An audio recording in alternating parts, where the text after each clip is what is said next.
Welcome back, everyone, to Across the Pond, the podcast that dares to uncover the mysteries lurking beyond the veil of reality. From government cover ups and secret experiments to hauntings, cryptids, and UFO encounters, we explore the unexplained and the conspiracies that keep them hidden. And today, we have a very special guest with us, which Lee is going to tell you all about. This is his thing. This is his bread and butter, if you will. So, Lee, take it away, man. Thank you, Stijn. Yes, thank you. Yes, I'm the UAP guy for Across the Pond. So thank you for that, Stijn. Thank you for the intro. On tonight's episode, we've actually got a very special guest with us. We've got maybe one of the lead, if not the leading figure in the push for UK disclosure in the flesh this evening. And we're going to just peel back a few of the layers of the topic. It's a massive topic, and these layers go deep and they go on forever, seemingly. So we won't be able to peel them all back tonight, but maybe just jumping into, in more recent times and then what the sort of the future looks like for this topic. So thank you very much for joining us this evening, Mark. Yeah, thanks, guys, for having me on. I look forward to chatting to you. Fire exciting away. times, exciting times in the UAP community. Well, it all got kind of reignited in 2017. Is that a fair assessment? I think so. Yeah, mostly from the US side. I guess what we're kind of trying to do now is to kickstart it in the UK, where we seem to be lagging behind the Americans in many forms of life. And UAPs, UFO disclosure is one of those things. And it's, UFOs, UAPs don't just happen in America. They happen all over the world. Take it back from America. But, and push for some form of transparency or disclosure in the UK. Because during my 30 years now investigating, there's definite cover-ups. And, we've got whistleblowers wanting to come forward, RAF pilots wanting to give evidence. There's a whole thing there ready to go. But because of the stigma still attached in the UK and the fear of ridicule, that people are reluctant to come forward and go public. That's the issue we've got over here. And that seems to be an issue that sort of echoes around the world, doesn't it? There always seems to be some kind of suppression in place. It's interesting looking outwards from the UK because we sort of get a lot of the press from America, don't we? We see a lot of the UAP sort of topic that we are involved with and we're keeping up with is predominantly US based. Why do you think that is? I mean, there's a lot of cases that we do know of around the world, but is it just that there's other countries that just seem maybe to think that this is a hoax topic? Or why do you think it just seems to be the US that's leading this? I guess we hear it from the US being, probably still our closest ally and we speak the same language, which helps. I mean, in France, there's a lot of, they take UFOs very seriously, but we don't hear about it because we don't speak French and we don't follow the French media so much. And, but yeah, I guess historically, it's all been centered around the US military industrial complex, from Groom Lake, Area 51, the development of the atom bomb. It's all been centered there, and it's all kind of been the center of the world, I guess, to some extent, and maybe still is. So I think that's why, especially culturally, and we've had the CIA, do their various misinformation, disinformation campaigns all over the world, but coming from America. So I think that's why. And I think if there is some sort of worldwide cover-up about the existence of extraterrestrial life, the Five Eyes Agreement and all this, MJ-12 maybe, it is controlled by the US. They're the main, partners in it, I think. Yeah, and there's a lot of sort of conflicting theories, aren't there, out there in the ether of why this is being suppressed and of course, who is suppressing. Obviously, this is a deep state thing, but just how deep is it? There's theories on it being the aerospace engineers and the tycoons, the energy tycoons that are controlling this entire thing, keeping the suppression there, not from a national security standpoint, but for more profitable reasons. Essentially, the free energy capacity that could come for it could cause a lot of issues within their sectors. So there's, there are theories for that. Well, I mean, what's your standpoint on that? I know it's very heavy to jump straight to that. After 30 years of investigating, there's no one size fits all answer to the enigma. There's many answers, and all of them are correct. You think it's just bits and pieces of everything could make up the big picture? I think that's the reality we're looking at. It's too complex for just one answer. I think you're right with the private American industrial contractors. They'll have it sequestered away, hidden from freedom of information requests in the black budget, which we know is massive in America. So that'll be going on, definitely. Whether they've got reverse engineered UFOs, quite possibly, but they've definitely got advanced technology, which is way ahead of what we think they have. Whether that accounts for all UFO sightings, I doubt it. Account for some of them. And it is complex because, I guess you guys read the Wall Street Journal articles on, they're basically saying that all UFOs are basically is a disinformation campaign deliberately by the Pentagon to put people off the scent of, new weapons, new technology. I think there is some of that, definitely. It's always been going on. Yeah, I don't think that's not specific to just UAPs, though, isn't it? That's the nature of the beast when it comes to warfare and bombs and bullets. And they're going to be doing it. It's really, really difficult. It's like you want to get the holy grail, you want to get the answer, the one definitive bit of proof, but it all seems one grasp away. Well, seemingly the biggest people are the people making, I suppose, the biggest leaps in this, I suppose, with the biggest spotlight on them would be, I suppose you could consider the Skywatcher team. I mean, have you been sort of keeping tabs on that? What do you think of that entire system? I have been seeing what they've been doing, and to take that seriously, you have to kind of put your logical mind aside and think there's something to the mind entering into it and being able to manifest through CE5, whatever you want to call it, orbs, UFOs. That's a big step. And they are making great progress. But for instance, if we brought that mainstream in the UK, do you think the public would go for it? I think if it's been proven. I mean, looking at the history, it tends to be the US goes first and then sort of we follow suit sometime after them, don't they? And so I think the UK, obviously, I mean, from where I'm sitting, I can see that there's more people taking an interest in the topic, for sure. I don't think it's seen as this crazy tinfoil hat subject anymore. And I think that's just quite easy to do that now with the congressional hearings. And there's just far too many people in suits with qualifications talking about this for it to be a tinfoil hat topic. Absolutely. And that's what I'm trying to use over here. Say, well, look at the Americans. These people have testified, decorated pilots testified under oath in Congress. These are not crazy people. These are not tinfoil hat people. I mean, that's part of the reason why I made my last film, The King of UFOs, which is about the British royal family. They took it really seriously. Lots of evidence that UFOs, we want to know about them. We want to know about crop circles. This is weird and it's something real. You see, there's rumours attached. I mean, just touching on the King of UFOs documentary, there were rumours that King Charles was involved in some kind of prototype flight in the 70s in Canada. And yet, what do you think of the sort of I mean, it says it all in your documentary. So if you haven't seen it already and you are interested in the topic, please do go and see that.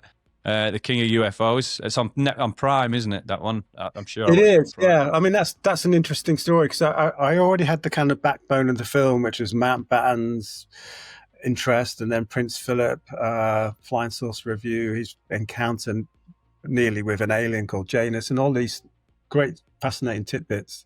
And then I got an email from this guy called Dan Costello from Canada, and he presented me with loads and loads of evidence and about Prince Charles at the time spending time in this place in Nova Scotia called Sandy Point, and basically there was old munition factories, there was underwater caissons and all these things, and they were testing new technology there. possibly linked to Tesla and some of his works. And it was kind of state of the art. And Dan's story seemed fantastical at first, that there was this prototype, a bit like an off-road car, but it had some sort of, it had dual rotor blades like a helicopter, but then it had a blue ionic flame being emitted and some electromagnetic effects, which stood it out. So it just, the rotors would just stop it, or it would just hang there in the air. So it was interesting. And so, but finding, obviously I didn't have a photo or any video of it. It was just Dan's testimony at first. And I thought it was interesting. I'll put it in the film. But since I put it in the film, I've been contacted by various people who've, who vouched for Dan and said, yeah, we saw that too. We had this incident known as the Sandy Point incident, and all the soil was turned to glass by this electromagnetic blue ionic flame. So it turns out that I've made people think, oh, that was a bit crazy. But no, there was something to it. There was, and Charles was stationed on an aircraft carrier nearby at the time, so it was feasible. And since releasing the documentary, have you had any sort of, have you had any contact from the royal family regarding it? No. Oh, yeah. Interesting. I'm still hoping. And I've sent a couple of, and I sent one recently about disclosure and maybe meeting for that, but I haven't heard anything, though I do caveat that with the executive producer, John Hanson, who's an ex-CID police officer. He runs this archive in Stratford-upon-Avon that everyone should visit. Basically, he was the one that was writing letters to Prince Philip, the Queen, getting them back, saying, yeah, we've added your book to our UFO collection, things like that. But he's been communicating with Charles recently. He won't divulge exactly what, but Charles has definitely got an interest. And that's confirmed that there has been back and forth between the two. Oh, yeah, yeah. All right, okay. Well, that's interesting. Yeah, that is interesting. It is, yeah. And obviously he's now head of state, and he's got to be kind of politically careful. Yeah. So yeah, it'd be interesting to see if he's passed this on to somebody. There's no reason why he wouldn't. And like you said, he's the head of state now. Maybe it's a bit too fantastic. We have had just bear with me. We have had a word from various. Got to be careful what I say here. Various leading UFO researchers in the US, several of them, who have been briefing the British government and the King on disclosure on UFOs. That's definite. I can't name names. I will do when I can. So it is getting to the highest level. And I know you can't name names. Can you name departments? Are these 3-letter agencies within the US government, or are we talking outside entities that just happen to be in the know? Yeah, we're talking about leading UFO researchers in the US. Okay, that are not connected to any intelligence agencies at all. Right. Yeah. Okay. And that's still fascinating that they would,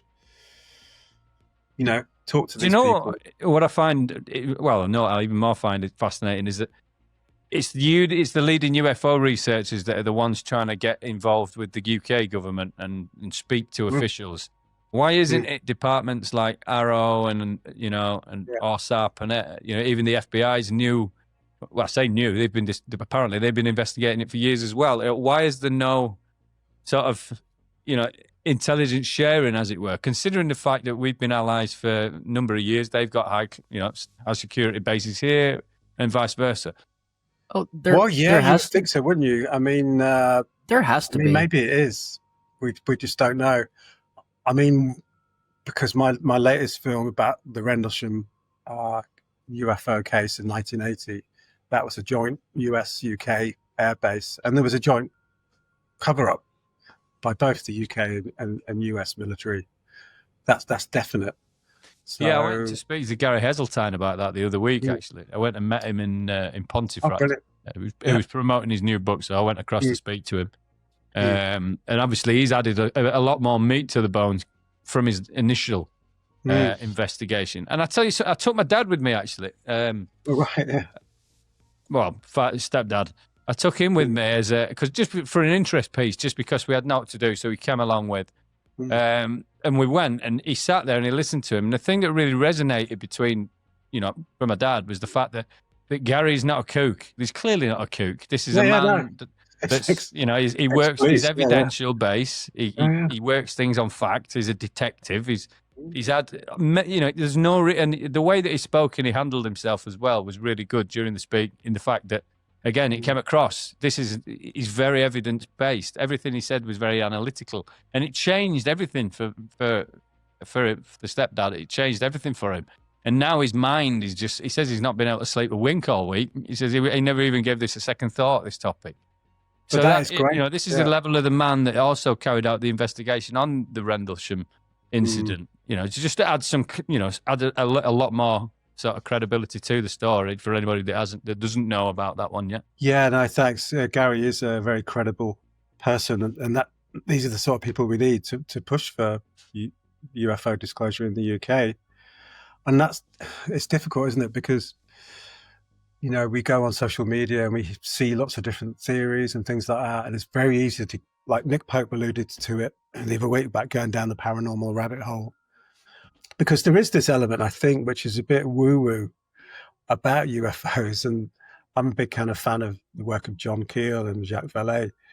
I think there is this other weird side to UFOs that's not necessarily visitors from another planet. Yeah, I think I agree with that, to be fair. And like you say, once you fall down the rabbit hole, you see many different facets that add to this. It becomes a lot more than just saucers in the sky, doesn't it? It does, yeah. I mean, that's what we found with with our Rendlesham film that we did, because we looked at the 1980 case a bit, but that wasn't our main focus, because lots of people have done that and everyone knows it. There's various theories, which we go into a little bit. But what interested me was people were going back to the same place and having weird, anomalous experiences, credible people. I mentioned earlier this ex-CID police officer, John Hanson, who wrote two books with Charles Holt about Rendlesham.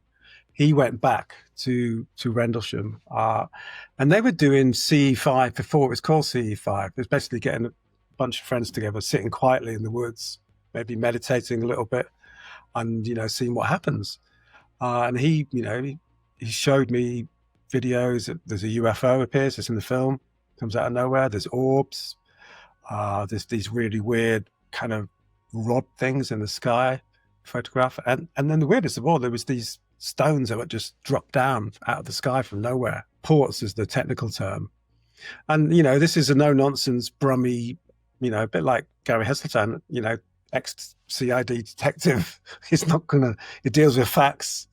And he's telling me this, and he was there, he experienced it, he showed me the stones, they were setting off analysis, came back said it's like they've just been recently made. That was going to be the question I asked, actually. So how is that possible? That just defies, normal physics. And it's like, so you're going into a weird bit. And then I spoke to more and more people that have been back to Rendlesham over the years, basically manifested UFOs, for want of a better word, that's come out from nowhere. And, we went there and we experienced weird stuff. And I'm, my background is, I'm a musician, but I have a science degree. So I'm trying to find a scientific, reason for something, and not just clutching at weird theories for the sake of it. But when all those have been dismissed, where else do you go? Well, this is another thing, just to add a bit more credibility to just who you are. Having a science degree means that sort of how science works, the process of how we do prove things, and the many layers that there are. And for you to be chasing this, and like you said initially, you've been doing this for 30 years now. For you to still be going after that for 30 years, that in itself lends credibility to the fact that this isn't just a hoax topic. This is it's obvious at this point. It really is. It's as obvious as a smack in the face at this point. It just seems to be that nobody seems to be in authority ready for the speech. What the interesting thing is, because I go around a lot of places, and I usually wear a UFO t-shirt or a badge on my jacket and something, and everyone comes up to you and everyone's got a story, from all walks of life, all colours, all creeds, whatever. Everyone's got a story. I've met a chap at film conference a few months ago from Al Jazeera network, comes from Jordan. I didn't think they'd be culturally into UFOs, but we had a really good chat, and he was telling me about his grandparents and his great-grandparents. They talked to the little people that lived on the hills, and that civilization encroached. They went further up the hills, and there was weird lights and things like that. So it's a universal thing, and I think once people know it's okay to talk about, there'll be a lot more proof that comes out. Yeah, So I mean, this is just obviously. Oh, go on. Okay. Sorry, go on, Stijn. I've been trying. Lee, I know this is your shit, but like I've been trying to ask you a question for like the last 20 minutes.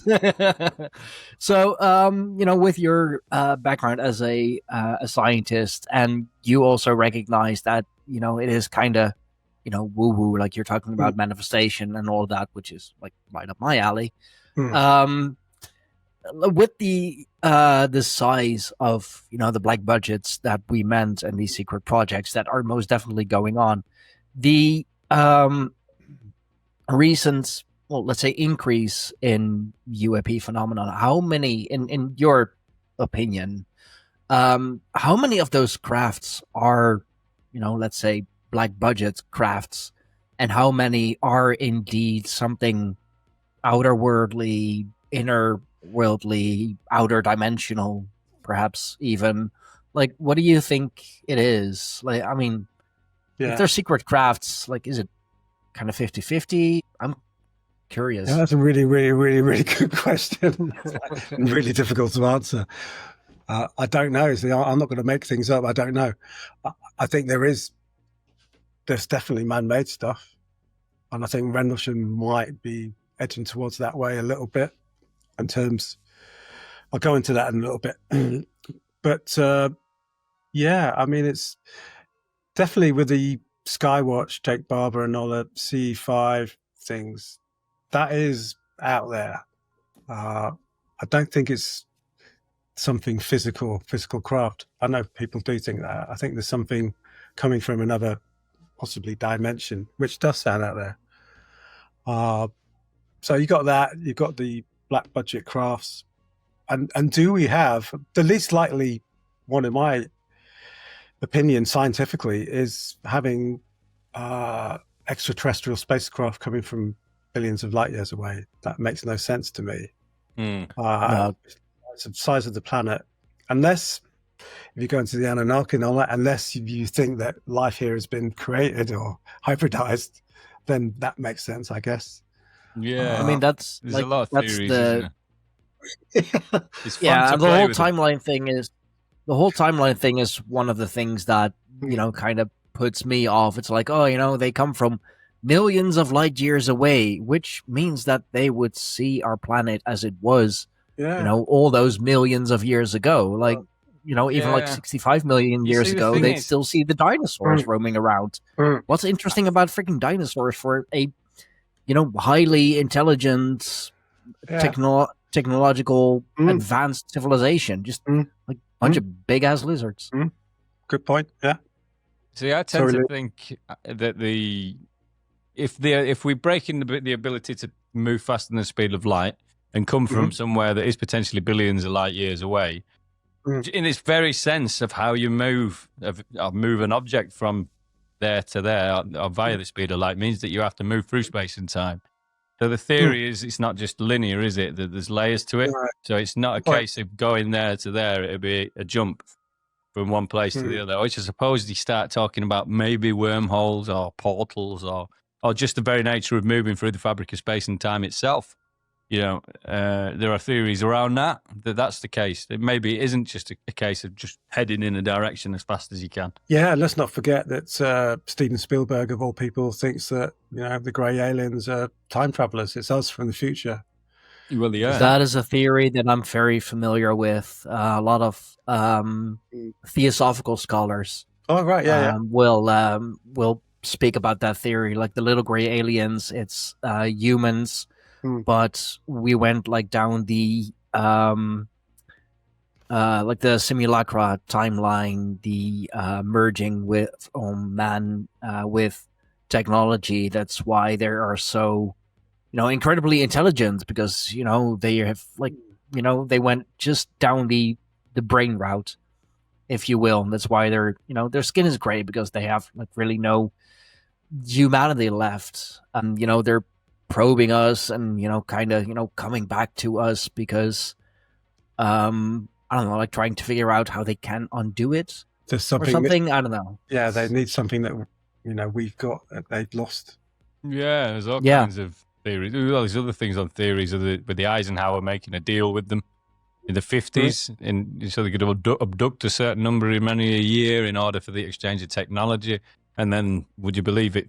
Fiber optics and various other technologies arrive very soon after. Considering, I mean, this is something that I theorize on a lot, and I think about, and I do air it, and it's just one point for deep thinking. I think is that when you look at human history and where we've come from and where we are until about 1940, call it 1940, and then where we've gone from 1940 to 2025, and the jump in technological advancement is ridiculous. It's ridiculous, and it's sort of, you haven't seen that anywhere else. Well, in recorded history that we know about, that's for sure.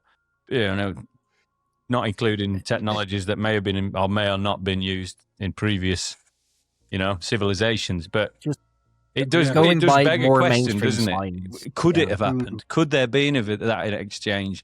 Because the 47 incident in Roswell, that lends credibility to it, and again with the advance of technology, and then the deal, and suddenly all these abductions start happening around about the time when people, this deal went down. There's theories on that. There's just so many dots to connect on this topic, and you could spend years playing with it. Yeah, I mean, you mentioned Roswell. It's like it's quite interesting that, you probably know the story. Einstein's assistant at the time, it wasn't a deathbed confession, but she recorded this interview before she died, locked it away in a safe, and when she died, it was released. So she didn't gain anything from it, but she said that her and Einstein went to Roswell to observe the grey aliens, and Einstein met one of them and things like that. And there's no reason for her to make it up. So was Einstein there? Which is, and is that an official document from her then? Yeah, from the assistant. Yeah. And that's been confirmed, that statement. Yeah. Again, we're still dancing around the fact that that's not disclosure. Surely that enough would be. This is Einstein's assistant. How much more credibility do you need? She made it up. She was old and she made it up, but then she didn't gain anything from making it up. She didn't go on a podcast or didn't sell a book or. She didn't. Yeah, you can understand. Maybe she was making it up if she did it now. But then like did you know that? Did you know just a month before Roswell, both Einstein and Oppenheimer, this is a legitimate document, wrote a document about how to deal with extraterrestrial life in terms of legal and societal implications. They wrote a joint. You can find it. It's out there. That was just 1 month before Roswell. Interesting. The thing is, I just, we're talking about disclosure now, and it's something that I feel like, and it must be the same for many people in this industry, especially maybe ones with a bit more education than I have, and perhaps a bit more, skin in the game. But I just cannot for the life of me see how we're still not accepting this is real on official capacity as far as the fact that there is NHI obviously at play here. It blows my mind with the evidence and the witness testimonies and everything, the cover-ups. It blows my mind that we're still not disclosed. I mean, why in God's name aren't we got this out yet? But think about the amount of years that we've been told that it's all fiction, it's all Hollywood. Like, how many Hollywood movies are there about aliens? How many, books are there about aliens over the, I want to say hundreds of years? It's been put into our heads that, it's fiction. You think about that, by the way. You watch movies. You just watch too much TV. You've read too many books. Yeah, I mean, do you think it's disclosure in plain sight? The TV and the movies? I mean, there are documents that were released, I don't know, in the 80s and 90s that showed that the CIA was actively influencing plots of movies, like you say, especially in the 50s and 60s. They were saying they were pushing the studios. People were hired by the CIA in Hollywood. And that's a known fact.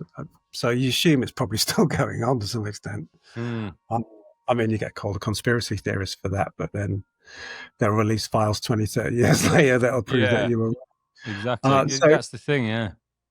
But I mean, we've got Leonardo DiCaprio on the World Economic Forum, so you know.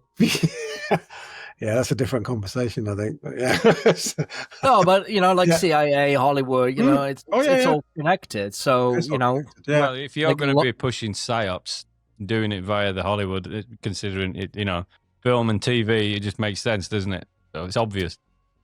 Yeah, and well, yeah, is it still going on now? I guess. I mean, so you've been working hard, obviously, on the documentaries. New one coming up. Yeah, it's the Rendlesham UFO, the British Roswell. It's having its world premiere in London on June the 24th. And we're kind of trying to use this event. It's at the Raindance Film Festival, which is quite prestigious, and they picked a UFO film, which is brilliant. So we're trying to use this as a springboard, really. We're going to do a little press conference, question and answer. I'll make a formal statement calling on Sakia Starmer to release the truth about UFOs. But the good thing is, we do have, well, I can say this because I do have an inside now to Sir Keir Starmer. It was a UFO person who came to my last screening, The King of UFOs in London, where we kind of just softly launched the UFO disclosure group, and Sir Keir Starmer had sent someone along, which is cool. And so I'm messaging him. He's supposed to be arranging a meeting with someone from the House of Lords. So that's all progressing nicely, and hopefully on June the 24th, we'll get some action. In the meantime, there are whistleblowers that are sending us stuff. Can't talk too much about, which is, you know, potentially leading to a really big press conference later in the summer, where some massive information will be presented to the British public and the American public to some extent. And do you think that's likely going to be televised? Well, yeah, all the press will be invited. Okay. And, you know... And is that an official sort of announcement? I'm not officially announcing it now, but it will be, yeah. It will be. And there'll be some big players involved. And what date's that, can we say? I'll stick that one in the diary. Or is that not official yet? No date yet, but it's going to be late summer. Okay, well, we'll make sure we keep our eye out for that, and we'll make sure we get we will. But once we've planned it all out, we'll go public and do a proper announcement.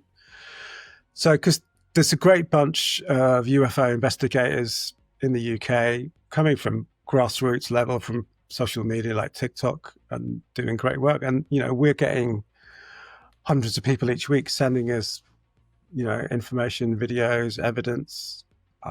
So it's coming from, you know, grassroots up, really, which is great. And because, you know, social media can be a double-edged sword, but, you know, but this is one of the positive aspects, that ordinary people can, you know, record their experience, send it, and get some validation for it. Yeah, for sure. And what I will ask you as well, that you've been in this 30 years now in this game. Do you think, or do you feel that it's definitely heating up, this topic, in recent years, to a point where it's never been before? Oh yeah, massively. Yeah, absolutely, massively. It's never been like this before. Never. No, and never. Do you think, and how close do you think we are to, I suppose, let's say a disclosure, whether that be a catastrophic disclosure? You could obviously talk about what that means and what form that comes in if you wanted to, versus a controlled disclosure. Yeah, I mean,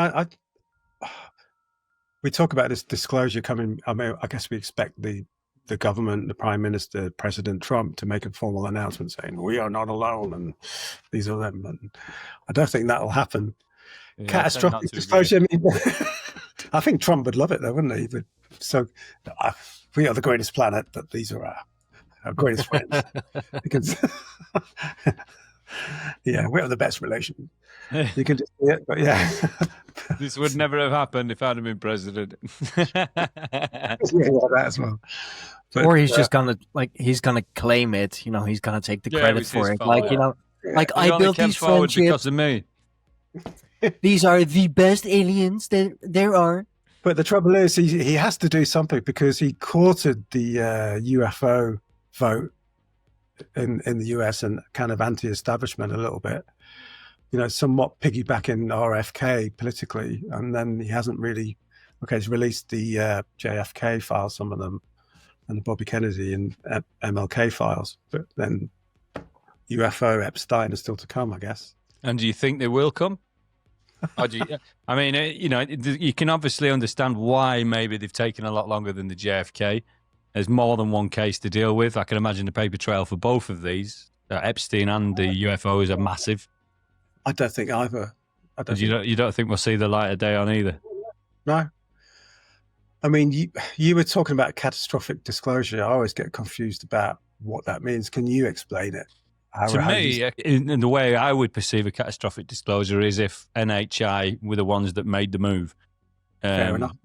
Without a controlled or any sort of information coming from official terminology. Yeah. We're just looking upwards and seeing something happening. Or something that becomes so obvious that there's only one, there's only one source of reasoning be it. Yeah, that's a good point. That would put people into panic, I guess. Yeah. So War of the Worlds. Yeah, exactly. But, there's a lot of people that do speculate on the two. Really. Of what form? Because there's quite a few ways, I suppose, if you really wanted to play around with the idea, and no doubt you could make it as fantastical as you like. The catastrophic disclosure, does it come in the shape of an army? Potentially. Are we saying more of these boogospheres? What do you think? I mean, you must have played with the idea of how and what disclosure comes in what form, unless you obviously know something that we don't. What are your own personal feelings on how it comes in the end? Yeah, I mean, I seriously don't know. I mean, I presumed it would come through kind of official channels, I guess. But then we got the belief factor, haven't we? We believe them anyway. I'm hoping that it comes from the grassroots, from the people that are out there investigating. That's my hope, is that we'll have enough evidence. We'll just do our own press conference or whatever. Yeah, it gets press coverage, and that then forces the governments, the political leaders, to take action. I mean, it happens all the time, doesn't it, with politicians? They'll ignore something because it's inconvenient and they don't want to upset anyone. Yeah. So they'll ignore that issue, but then something will happen, say that you can't ignore it anymore. Yeah. And I'll flip it around and I'll ask you the opposite. I mean, if we're talking about an NHI species or various, as the claim tends to be, why do you think that they've not just presented themselves to us as is already, rather than the cloak and dagger techniques that we're seeing? Yeah, that's a good question. Who says they haven't, though? Sorry, Stan, what was that? Who says they haven't? Maybe but what all we're talking about is second-hand or first-hand witnesses, and we're not talking about something public or something that's recorded, for instance. Like for me, I'm sure that my sort of instinct would be to record the situation, or at least get a selfie with something if it was to show itself and communicate with me in some way. Do you know what I mean? One of the questions I would probably ask is, why wouldn't you show yourself to bigger crowds? That's sort of what I'm thinking. I guess the answer that people say is that the human race is not ready. So, well, that's an easy answer, I suppose, and I could probably understand why. That's what they'll say, because you're not ready. We need to get to a higher level. You've talked to people like Dr. Greer, and he'll say that we need to raise our consciousness, our vibration. We're just still in the kind of mentality of dog eat dog, aren't we? And that's not where the other species of the galaxies are. And also, look at what we do to, things and with technologies that we don't recognize. We either tend to destroy it, like outright, the fear of the unknown, kill it before it kills us. Even if we have no idea that, that it's, intention. Or we try to weaponize it and make money of it. Yeah. So if I were, an alien species of any kind, and I, look at that as, the main example of humanity, I'd be like, you know what? Maybe I'll stay hidden for a little longer. Leave some breadcrumbs here and there. See how they react. But yeah, that's a good point. I mean, it's interesting what Dr. Stephen Greer says about it all, because he sees basically all aliens, ETs, as mostly good and here to help us, and all this kind of romantic version of it, and all the bad stuff is all the military, and the military want to stop that, and they're doing false flag stuff and all this. I'm not saying he's right, it's just interesting what he's saying. There's different camps in ufology, isn't there? And then you've got people like George Knapp, Jeremy Corbell, who I both respect, I have to say. They're on the different side of it, kind of, that there could be a threat there, so we need to be a little bit wary. Yeah, what do you think of that? I mean, there's been a few claims recently. I mean, I've seen it from both sides whilst I've been sort of learning about the topic over the last few years. I've seen sort of the Dr. Greer camp, and then I've seen sort of the Louis Elizondo sort of camp. And so there have been sort of developments, I suppose, if you want to call them that, recently, as far as claims of disinformation agents and people working. Richard Doty's name was brought up. Yeah, I mean, I was on that interview with Richard Doty when he said that Louis Elizondo tried to hire him to spread disinformation in Space Force. I heard it. It came from him. And that came straight from the horse's mouth. Yeah, it was there. I mean, I've got no grudge against Richard Doty. I know about his past and all that and what he used to do. But he said it. We didn't make it up. Yeah, no, I agree. Well, you were there. I mean, we're conducting a podcast now. You can tell when somebody says something or not. But I will ask you, just for the sake of the audience looking in, if you could just describe Richard Doty. I mean, who is he? What is he? So what is he famous for? Just for lend some meat to the bones. He's famous for U.S. Air Force. Used to spread, from what word, disinformation campaigns in the UFO community. He targeted. There's a guy called William Moore, who was quite a famous ufologist, wrote a famous book on the Bermuda Triangle, amongst other things. So he was using him to some extent. And then there was a chap called Paul Benovitz, who was basically like me and you really looking into UFOs. And he was led down a rabbit hole of false information that Richard Doty was deliberately feeding him to put it out, to take away the fact that they were testing secret technology. And this guy ended up killing himself, basically. He wasn't well. He had mental health issues anyway. So it's quite a serious thing. And I think Richard Doty, does he regret it? He was doing his job. He was serving his country. He had a mission to do. That's what he did. So you have to realize that's where he comes from. That's what his job was. I find it quite odd, I have to say, that maybe he's reformed and he feels bad about what he now works for Gaia, which is quite a kind of holistic platform that deals with meditation and yoga. King of UFOs is on Gaia, so I'm not criticizing Gaia. I find it strange that he's actually employed by them. Yeah, it does. It's interesting considering the fact that his job was to spread disinformation. It doesn't really lend itself to that particular topic, does it, very well, if you're already a skeptic? No. I am known with the, I'm like known and aware of the Gaia platform and the people that are on there. And on the surface, it's decent, but it's a lot of, speculation. It's a lot of sensation. It's about making money. Really, selling a product, selling a book. Well, there you go. Podcasting tours, like the red line in all those stories and interviews that they do. It's decent, but still, it's very surface level and really a means to make money. Like it's the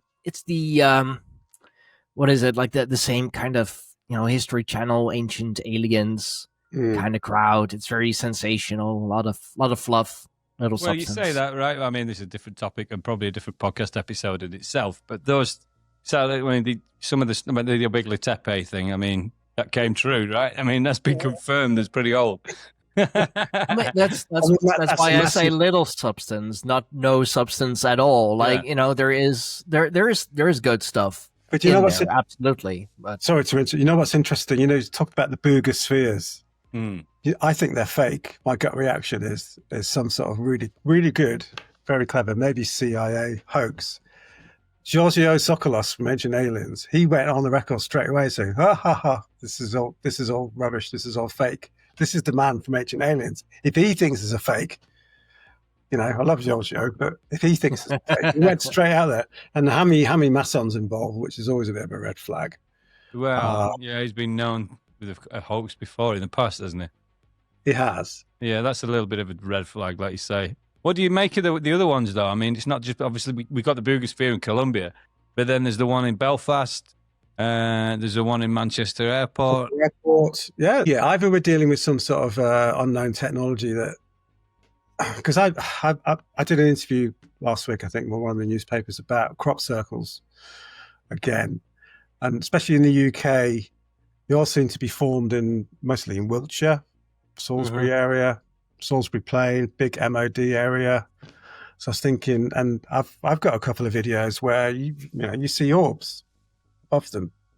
There's one, the orbs are there, and then the crop circles formed. I'm not saying that all crop circles are formed like that. A lot of them are hoaxes. We all know that.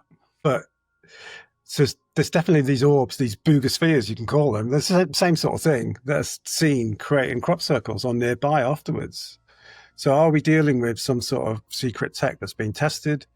We're in Salisbury Plain near the MOD, or is it something far weirder? Is it? I don't know. Well, the thing is, just on that topic, because I wanted to, I really didn't want to forget about this before we jumped off. But just because I'm interested. I've been in the military 20 years. I'm in the Royal Corps of Signals Communications. I was based down there myself in Wiltshire, near Bath, Cologne. So literally right next door to Corsham. And when I was there, it was rumoured, and the guys knew it. The soldiers, we all talked about it, about the underground cities and the train tracks that lead from London to Bristol to Bath to up and down the country. And, it was used, wasn't it, for Navy weaponry during the war, and what else have they been using it for since? Yeah. Especially the underground cities, that's a bit, I don't know whether, I don't know, but this was a rumour amongst everybody in the military around, in the signals around that area anyway. And again, more than one or two people knew about it. And another thing I found interesting, and I sort of connected, when you fall down this rabbit hole, you start connecting dots. What I find interesting is an MOD base near Bristol, and it just so happens that Boeing are also co-located. Wow. Now, an aerospace company that I suppose Dr. Greer would be interested in happens to be located near Bristol on an MOD base, a stone's throw away from these underground railroads and interconnecting city links. Sure. It's a bit peculiar, isn't it? And then you obviously hear about the story with Rudloe Manor as well, with them two ladies that got stopped and questioned by Men in Black. It's one of them, isn't it? That's fascinating. I'm glad you mentioned that, because I've just been rereading Timothy Good. Check it out, Above Top Secret. It's an old book, UFO book. There's still a lot of information that we don't kind of know now that's not online, that's in books. And he was talking about back in the 80s about Rudloe Manor, Corsham Computer Centre, that whole area, talking about there being UFOs underground. Timothy Good was quite a well-respected UFO researcher. He was a classical violinist, played in the National Royal Philharmonic Orchestra, very, very kind of posh upper-class guy. But, he spoke to people that said, there were UFOs, at Rudloe Manor, underground. It's complex. Don't know, it is interesting. And following on from that, not far from me in Hertfordshire, there's a home. I don't know if you TikTok videos. There's a home office facility that I jokingly say is Area 51. It's not Area 51, but it's got really high security. Shiv's seen the video, so you'll see. Officially, it's closed. You do freedom of information request, but I live nearby. It's not closed. There's tannoy announcements every night. I've even heard weird sounds out there, cryptid sounds. One of my kids sounded like a cow-sized dog. I'm getting out there now. And they've been testing drones and things like that, which I've caught on camera. And most of that place there is underground. There's an outdoors bit, but underground fields around it. There's a complex, and the locals spoke to people. Some of the tradesmen have been down there servicing stuff. So it definitely exists, but it's kept secret and not talked about. And don't forget Bletchley Park in the Second World War. Nobody knew it was there. That's what won the Second World War. The Enigma machine and the codes and all that was done there. There was like 10,000 people working there in secret. No one knew. The locals didn't know it was there. So it can be done. And, going forward, then, I mean, we'll start wrapping it up now. I want to finish with some quick fire questions if I can. Just for funnies. I've got some just yes or no's one. But we'll just fire through a few just for the funnies, like I said. So if you don't mind indulging me with some yes or no questions. Right, Yes. So Mark, have you ever seen a UFO with your own eyes? Yes. Do you... I'll tell you what, we'll just do them. Do you believe aliens are already living among us? Yeah. That's hedging my bets, but yes. Is the British government hiding evidence of alien contact? Yes. That's a dead cert, that one. Yeah. Have you ever felt like you were being watched by something non-human? Yes. And this is an interesting one. Is CE5 a reliable way to make contact? Yes. I say that. The scientist part of me dismisses it, but I've done it myself. That's what made me think that's an interesting one. From a science-based man, how would you answer that one? There's a film I did called UFO Encounters of the Fifth Kind. Not very original title. It's on Prime. But that was the premise of the film. Spoke to Ray Dove, who used to know Dr. Greer, and got all these concepts, and got a group of people. We meditated. I wasn't expecting to see anything, and we did. We turned the camera off, okay, and something came up. Luckily, we got the camera back on, so you do see managed it. To capture some of it, then. I was like, oh, it's got to be a satellite, isn't it? No. So yeah, it does work. Right. Good. Well, I'm glad it does. It's not something I've done, and again, it's another topic. I wanted to do an episode on it, and maybe it's something we'll look into. Right, we'll finish off with the last three. Yeah. Do aliens monitor our nuclear weapons? Yes. Will the UK disclose UFO secrets in our lifetime? Yes. If given the chance, would you board a UFO craft, no questions asked? No. No, and that is a lot. That's the 10 quick-fire questions. Thanks for that, Mark. Thank you. I really enjoyed that. Right. There's a lot coming up, a hell of a lot in the pipeline across the pond, aptly named, and as well as here in UK shores as well. Just for the premiere, Mark, if you just give us the date on that again. Yeah, it's June the 24th in London, Rain Dance Film Festival. It's called the Rendlesham UFO, the British Roswell. Thank you. Lovely. And what we might get you on, well, if we can, we could probably get you on again at some point in the future. Just if things develop, I think it's good. The more people we talk about it, and obviously you with a man with an ear so close to the ground, it just makes sense. If you're available and want to come on and discuss it, that'd be greatly appreciated. Thanks a lot for that, Mark. Stijn, over to you, mate. Have you got any questions that you want to end with? Just want to take a picture. No, I don't really have any questions. I thought this was very, very interesting, very, very enlightening. Glad I could be here. Glad I said I was going to come on. It's been a while since we've done one with at least the majority of the squad. Yeah, maybe we'll get Andy on next time, eh? Yeah, I mean he's gonna have some burning questions for sure. Oh yeah, he said he wanted me to drain you for information, Mark. Unfortunately, because he couldn't make it, but he didn't send me a list of what he wanted to know. So screw him. I mean, yeah, that's. I'm happy doing it again. It's fine. I mean, yeah, absolutely, and it doesn't have to be miles away in the future. Absolutely, I'm sure. Like I said, Andy really wanted to be on this tonight, and the fact that he's not, I'm sure. I could talk about paranormal stuff because my personal belief now is I think UFOs and the paranormal are linked, dealing with the same phenomena. I tend to sort of lean towards that as well now. I think that's where I've ended up. It's ridiculous. I am isn't it? definitely in for that conversation. I know it is. Yeah, I thought about this. Like, if I could have, I didn't see myself landing on the spiritual side of things. I really didn't. That is not me, and I'm starting to sort of lean towards this consciousness thing, and I'm thinking, oh God, what's going on? But it's just when you connect enough dots, it all starts to make sense. But anyway, thank you again, Mark. We'll definitely get you on again in the future. Stijn, cheers for pulling the strings as usual, mate, and all of you. Thank you very much for tuning in and having a watch. Mark's links will be in the comments below. If you want to catch up with Mark and see what he's up to and follow his TikTok. But thank you anyway. Cheers, Mark. Cheers, bye. And, for across the pond, let's do like a little we're a proper podcast, so if you enjoyed this, leave a like. Oh. If you have if you come on, I still we're haven't got around a to that bit. I we're haven't a used to saying proper it yet. Like and subscribe. we're a proper podcast. Yeah. Like man. and subscribe, share the content. Thanks, guys. I will get this YouTuber thing one day, mate. I promise. I mean, that's why I'm here. That's why I'm here. I'm the Cheers, YouTuber. mate. And if you have any questions, comments, or need further explanation, leave it in the comments down below. YouTube.com/@acrossthepond.yt. Find Across the Pond on all the podcasting platforms. If you are listening to this on Spotify or Apple Podcasts, do leave us a 5-star rating. It helps out so much.